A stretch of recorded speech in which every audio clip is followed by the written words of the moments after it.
Questions to the Prime Minister, Mr. Steve Baker. Number one, sir.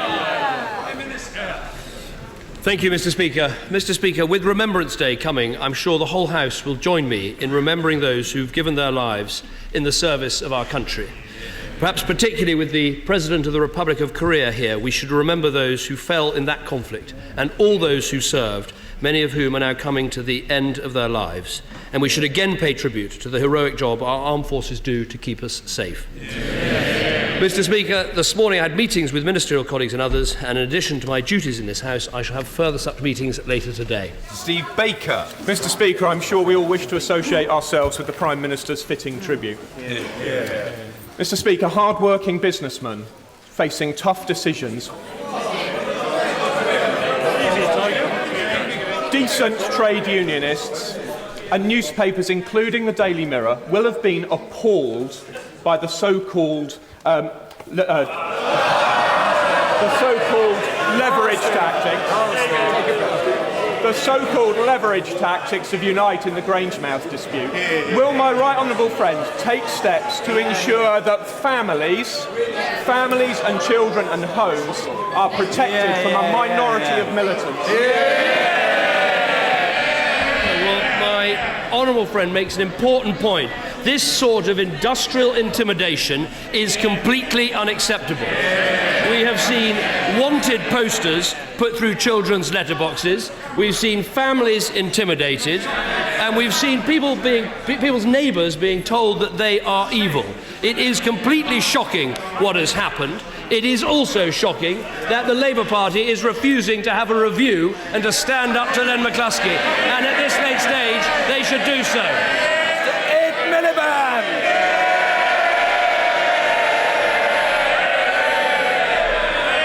Let me start by joining the Prime Minister in recognising the enduring importance of giving thanks on Remembrance Sunday to all those men and women who have served our country. This is a moment to remember all those who have lost their lives and to think about their families. That's why I know members from across the House, and indeed people across the country, are wearing their poppies with pride this week. Mr. Speaker, can the Prime Minister guarantee there won't be an A&E crisis this winter? Well, we will do everything we can to make sure the NHS continues to perform in the excellent way that it does today. Let me give him the latest figures. Last week was the 27th week in a row that we met our A&E targets. The NHS is treating 1.2 million more people in A&E than it was when he was in office. But I can tell him where there will be a particular problem. I can tell him this: there won't be a winter crisis in the NHS in Wales, where Labour are in control, because there's a crisis every day of the week in Wales where Labour are in control. Mr. Speaker, the Prime Minister is simply wrong about the figures. If you look at what is happening in our A&E departments, in our hospitals, the target has been missed for 15 consecutive weeks. And the whole country will have heard that the Prime Minister can't guarantee that there won't be a crisis this winter in our A&E departments. That's because there already is a crisis, Mr. Speaker. That's what the President of the Royal College of Emergency Medicine says. He says this: I know they don't want to hear about the crisis in A&E departments. He says this: there are almost daily instances in most A&E departments of patients facing extended trolley waits. Now, the Prime Minister said 2 years ago, I refuse to go back to the days when people had to wait hours on end in A&E. He's broken that promise, hasn't he? As I said, A&E in this country is treating 1.2 million more patients now than under Labour. And let me give him one simple fact. And the simple fact is this: Order. There's simply too much noise in the chamber on both sides. I appeal to the House. I get bucket loads of letters every week from members of the public complaining about it. Cut it out. It's low grade, it's down market, it's not necessary. Prime Minister.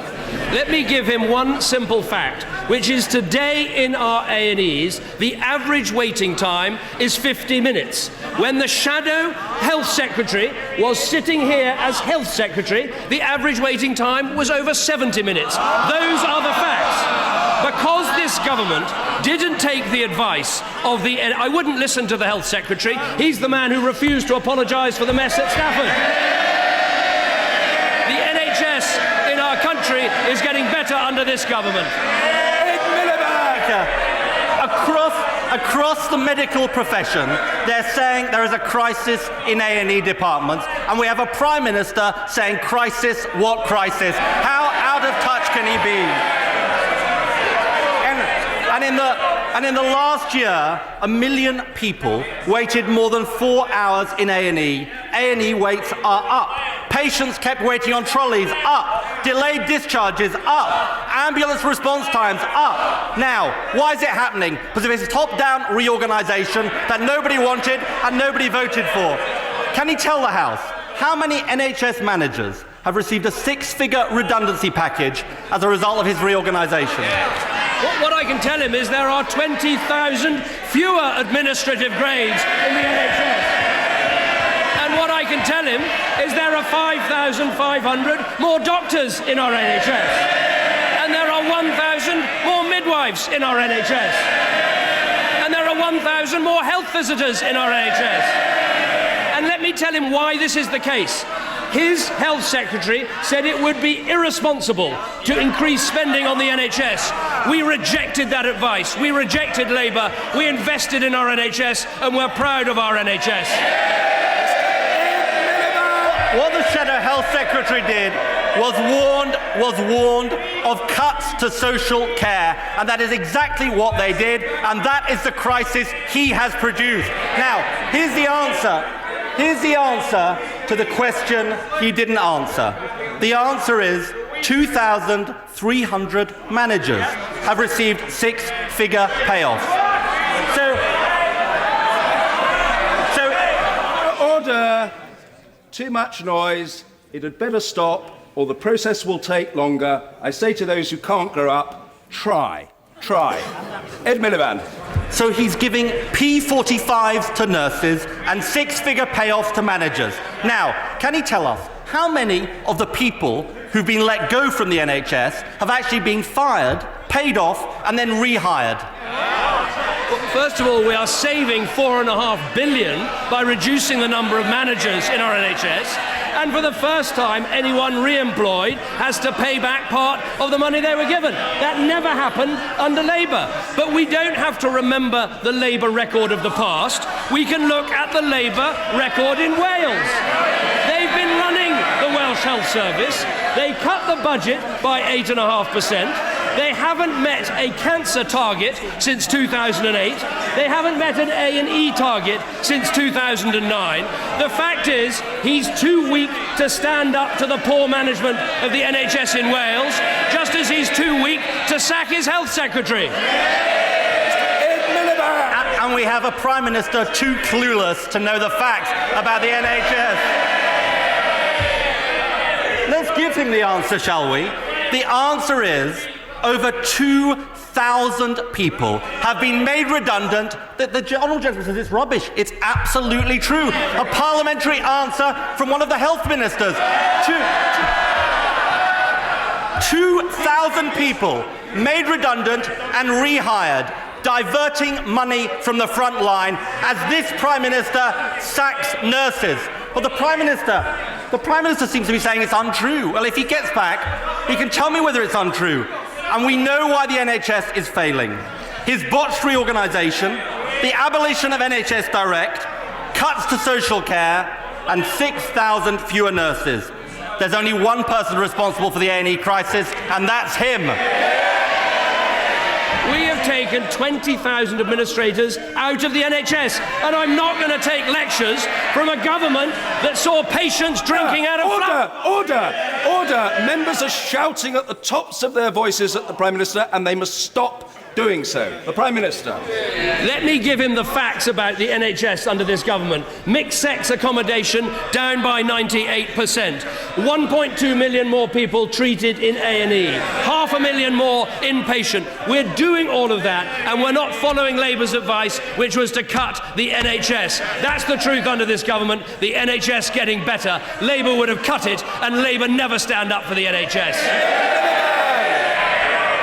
What the whole country will have heard today is a Prime Minister complacent about the A&E crisis and clueless about what is actually happening in the NHS. What the British people know is the NHS is heading into winter with fewer nurses, a lack of senior A&E doctors and a shortage of beds. He promised he'd protect the NHS, but it's now clear the NHS isn't safe in his hands. Once again, he's just wrong on the facts. Let me give him a simple fact. There are more A&E consultants working in A&E than there were 5 years ago. That is why we're meeting our targets in England, and that is why Labour is missing its targets in Wales. I'm clear my job is to stand up for the NHS and deliver a strong NHS. When is he going to understand? His job is to stand up to the bully boys of Unite and show some courage.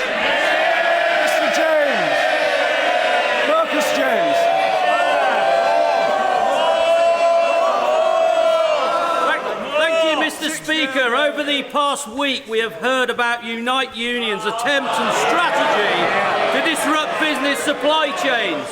Given the government's push for inward investment, what signal does the Prime Minister think Unite's action sends around the world to businesses looking to invest in Britain? This sort of industrial intimidation is bad for Britain. It very nearly cut off petrol supplies to a large part of our United Kingdom. And every week, the Leader of the Opposition comes here calling for an inquiry onto that, an inquiry onto this. He never stops calling public inquiries, but he hasn't got the guts to hold one of his own into Unite. Mr. Angus Robertson.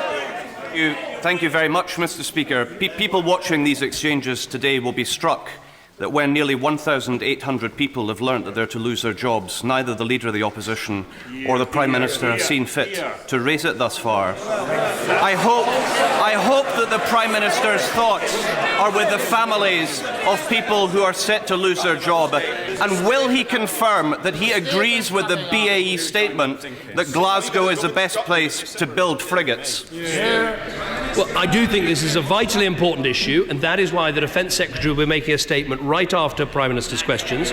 These are extremely difficult decisions, and our first thought should be with all of those that are affected. And frankly, I was surprised that the Leader of the Opposition didn't choose to raise this vitally important issue.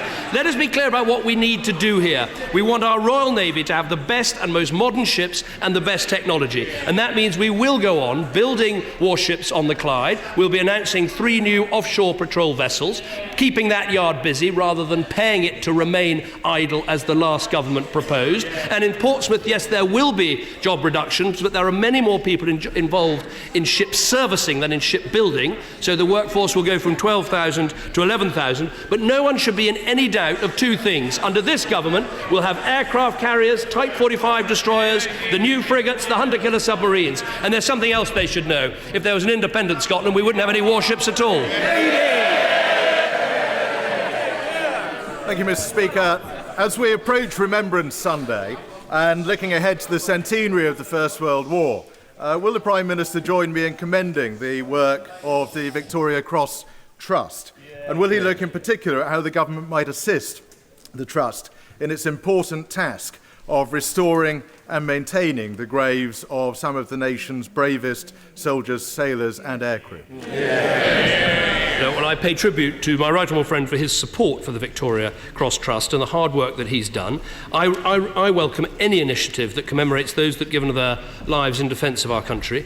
Many Victoria Cross holders' graves fall under the protection of the Commonwealth War Graves Commission. We will continue to do everything we can to work with the War Graves Commission, with the Victoria Cross Trust, to make sure we do everything that these people are properly remembered. Heidi Alexander. Thank you, Mr. Speaker. Page 47 of the Tory party manifesto says, and I quote, We will stop the forced closure of A&E and maternity wards so that people have better access to local services. How's that going, Prime Minister? There are no changes to services unless they are supported by local GPs. And that is the complete difference with what happened under Labour, where they did top-down closures of hospitals. That isn't happening under this government. Damien Collins. Thank you, Mr. Speaker. According to Unite, and I quote, it is increasingly recognised that bullying, violence and harassment is a major problem in industry. Does the Prime Minister agree with me that the authority should always investigate allegations of harassment against employees and their families, including when allegedly involving members of a trade union? My honourable friend is absolutely right. They're very serious, these allegations of industrial intimidation. They need to be properly looked at. Because the party opposite is ducking its responsibilities, we will have to consider what we can do to look at this. I have to say, the leader of the Labour Party is behaving like the mayor of a Sicilian town towards the mafia. They put me in, and I don't want them to take me out.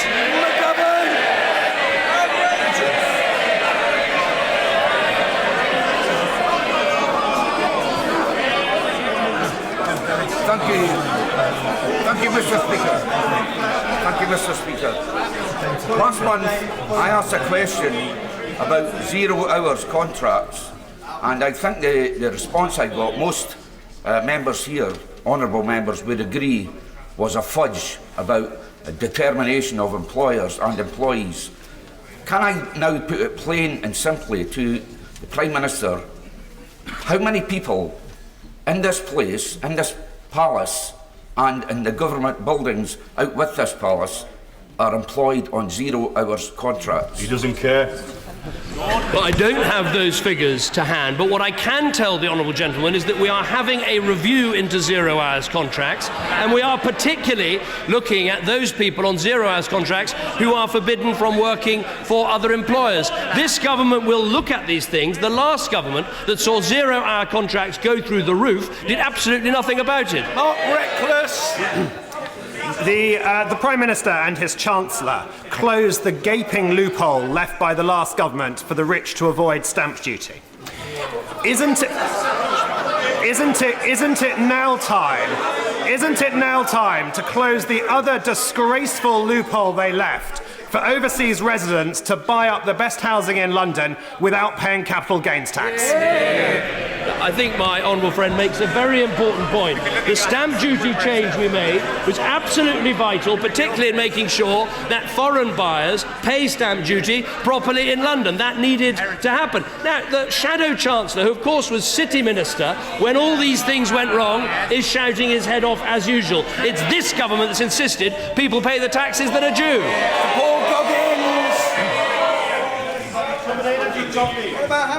Thank you, Mr. Speaker.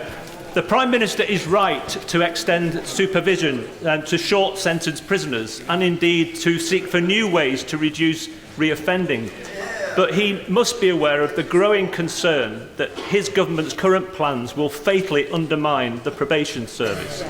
So now that a criminal investigation has been opened into G4S and Serco, will he sit down with his Justice Secretary, reconsider the options and at least trial the payment by results proposal that he's made to see whether it works? Well, first of all, I welcome what the honourable gentleman says, who has huge experience in this area, about the importance of making sure there is probation support for people as they leave prison, which is the plans that we're putting in place. I think payment by result can make a big difference to reducing reoffending. The cruel fact is that half of all prisoners are back in prison within 2 years. It is time to try a different approach, and that is what the Lord Chancellor is doing. Mr. Chris Kelly. Manufacturing business Petford Tools in my constituency accessed the Regional Growth Fund earlier this year, creating 23 jobs as a result. Would my right honourable friend join me in congratulating Managing Director Melvin Sinar and major customers Jaguar Land Rover, Bentley and JCB on this success, and consider visiting the company with me on his next visit to the Blackpool? Well, I've been delighted to make that visit with my honourable friend. and I've made visits with him in the past to look at what is happening in the black country in terms of greater job opportunities. And this is part of a picture of a country where there are 1.4 million more people in private sector employment. And so in spite of the predictions that we'd lose jobs, there are 1 million more people in work in Britain today. Mr. Pat McFadden. It is the first duty of any government to protect the public. Since the Prime Minister decided deliberately to downgrade the country's anti-terror laws, 2 suspects have used their government-granted freedom to escape, the latest one clad in a burqa. Will the Prime Minister admit that this decision was a hugely irresponsible mistake, and will he in particular revisit the sunset clause that will lift the remaining regime on the remaining suspects in January? I don't accept what the right honourable gentleman says. The fact is this.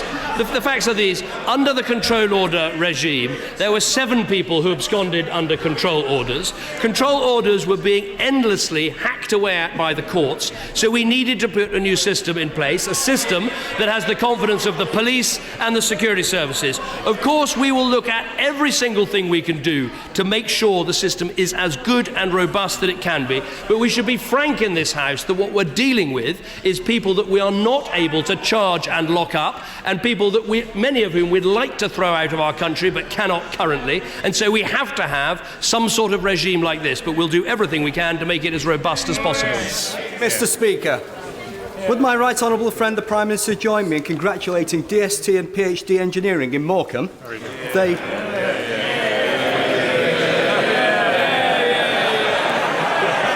export, fabricate metal products all across the world.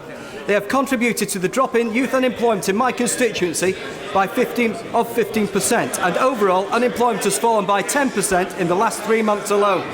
Isn't this in stark contrast to the gloomy economic predictions of the party opposite? And would my honourable friend visit DST with me? Thank you.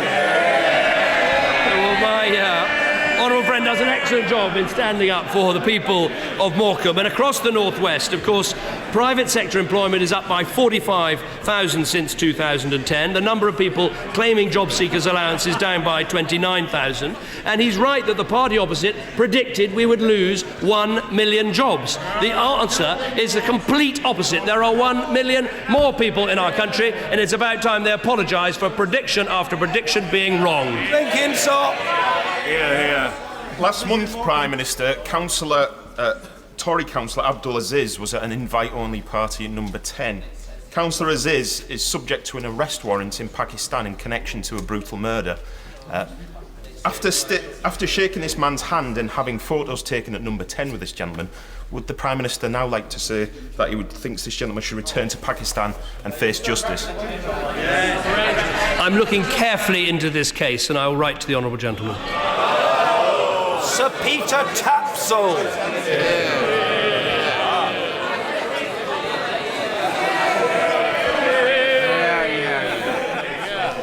May I ask the Prime Minister whether he's of the opinion that the intelligence services of some countries may be dangerously out of political control? And is he confident that he is kept fully informed of all sensitive external initiatives taken by our services? Well, I don't want to break the rule of not commenting on intelligence issues, but to answer his question as directly as I can, I've looked very carefully at the governance that we have in the UK for our intelligence services, the work of the Intelligence Commissioner, the work of the Intelligence and Security Committee, and the oversight, particularly by the Home Secretary and the Foreign Secretary. And I think we have a good system in our country, and to answer his question, yes, I'm fully involved in these decisions. Angela Smith. Thank you, Mr. Speaker. 2 years ago, the Prime Minister quite rightly agreed that extra resources be made available to assist in the search for Madeleine McCann.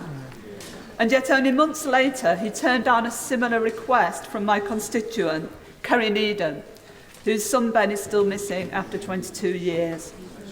Will the Prime Minister please think again and respond positively to my recent letter to him by making extra resources available to help a desperate mother search for her son? No, well, this has been an absolutely heartbreaking case that I know the whole country has followed over these years. I'll look very carefully at the letter that she wrote me. Obviously, it's very important that the police make these decisions themselves. Government should always stand by to help, which is what happened in the Madeleine McCann case, but I'll look at what she says and see what I can do. Mike Hancock. Mr. Speaker, can I ask the Prime Minister to elaborate on his earlier statement about the effects that the government are going to put in play in mitigation for the dreadful effects of 940 core jobs at BAE in the dockyard in Portsmouth going, and many thousands of jobs in the supply chain for there? And I'd be grateful if you could expand that fairly rapidly. Well, I will expand a little, but I'll leave the Defence Secretary to give a really detailed answer. What is happening at Portsmouth, as I said, is the current workforce of 12,000 in defence-related and shipbuilding activities will go down to 11,000. The MOD will be investing £100 million in Portsmouth into the vital ship servicing work, and as he well knows, there have been many more people involved in ship servicing than in shipbuilding. And of course, with some of the largest and best-equipped warships we've ever had in our country being based and hosted at Portsmouth, the 2 aircraft carriers and the Type 45 destroyers in particular, that will mean a lot of work for Portsmouth and for our naval base in Portsmouth for many, many years to come. John Cryer. Thank you, Mr. Speaker. Many women face discrimination at work when they become pregnant, so how will charging them £1,200 to go to an industrial tribunal help them? And before he has another attack of the Lintons and starts talking about all these dreadful trade unionists on this side of the House, I'd just like to make it clear, I'm a trade unionist and I'm damn proud of it. I think there are millions of people in our country who can be very proud of being trade unionists. The problem is they are led so badly by bully boys. They're led so badly by people who seem to condone intimidating families, intimidating witnesses, and intimidating the leader of the opposition. That's what we've come to with Unite. They pick the candidates, they choose the policy, they pick the leader, and then they bully him till they get what they want. Actually, I think the question was about tribunals, if memory serves me correctly. I'm sure that... No. But it's a good idea to try to remember the essence of the question that was put. Charlotte Leslie! Thank you very much, Mr. Speaker. Judicial reviews can be valuable for communities to have their say. But what steps is the Prime Minister taking to prevent what is happening in Bristol, where a small, unrepresentative group are using judicial review, costing the local taxpayer thousands, which is preventing the building of a badly needed stadium for Bristol Rovers Football Club, which Bristolians badly want, and which would bring game-changing benefits to our city? No, well, I know that my honourable friend has been campaigning very hard and relentlessly to provide Bristol Rovers with the ground that they need, and I commend her for that. Obviously, there has been an issue with judicial reviews, and these play a role, of course, in holding government to account, but I share her frustration that judicial review has become something of an industry, and we do need to fix that, and we've taken a series of steps to try and do that. David Winnick! Don't stop. You, David. You're on, David. Bit of hush and a bit of courtesy. The honourable gentleman happened not to hear. It's perfectly understandable. Mr. Winnick. One of the domestic objectives of the last war, the Second World War, was to bring about a fairer society in Britain. And is he aware how wrong it is that the Chancellor and himself, who've never had any form of financial insecurity, should now be pursuing policies which hit out at the most hard-pressed, the most vulnerable, the people in our society, millions of them, many of them low-paid, who find it so difficult to feed and clothe their children? What is happening is totally unacceptable, and I find it contemptible.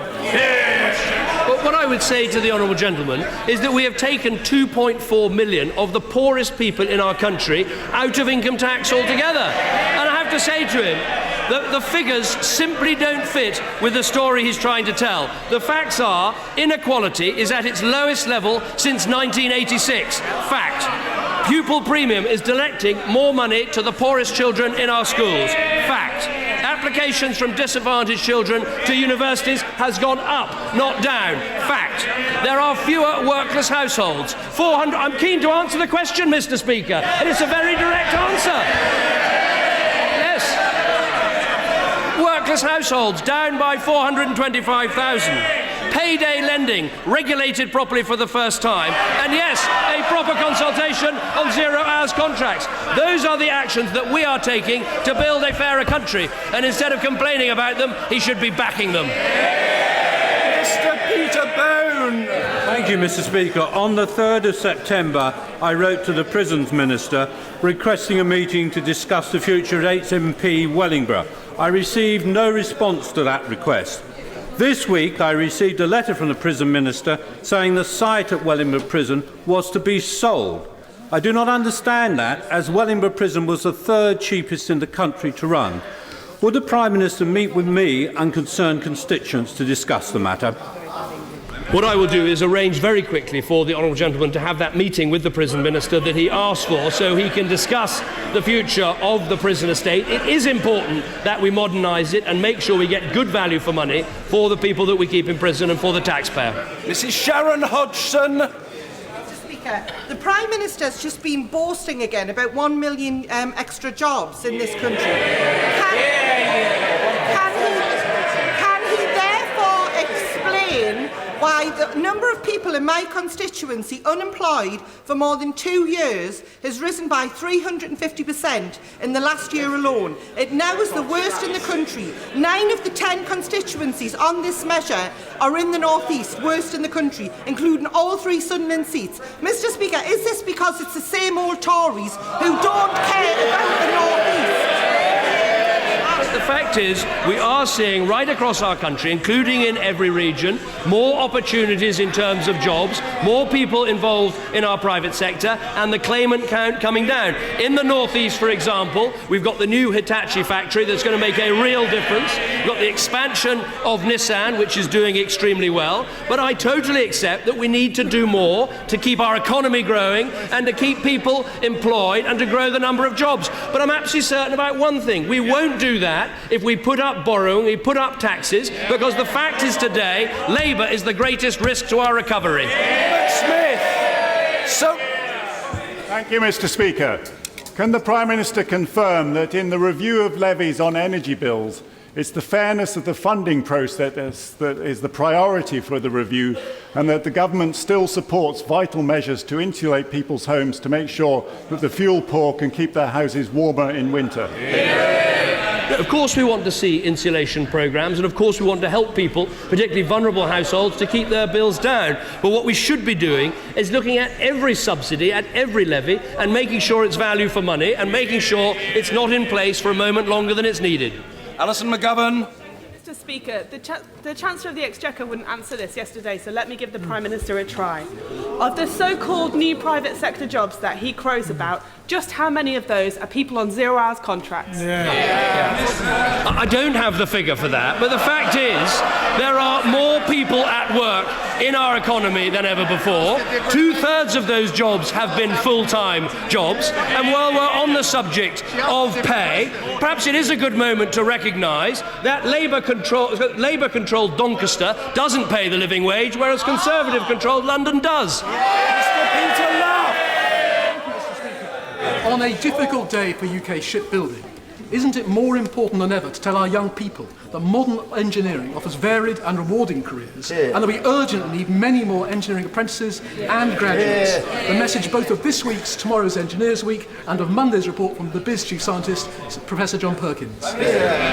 Now, my honourable friend is absolutely right about this, and he's campaigned long and hard to encourage respect for engineering and for more young people to study engineering. We're seeing actually a growth of number of young people studying engineering, but it is true, if you look at the skill shortage lists in terms of the Immigration Advisory Committee, there are still engineering jobs on that list, and that is a rebuke to our country, where we need to get more young people studying maths and science at school and more people studying engineering at our universities. Last but not least, Susan Ellen Jones.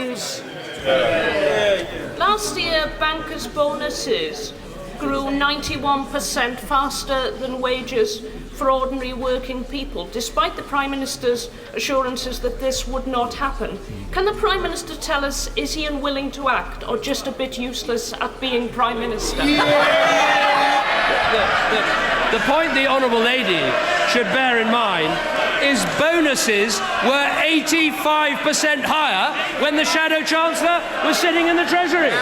It is this government that is making sure that people...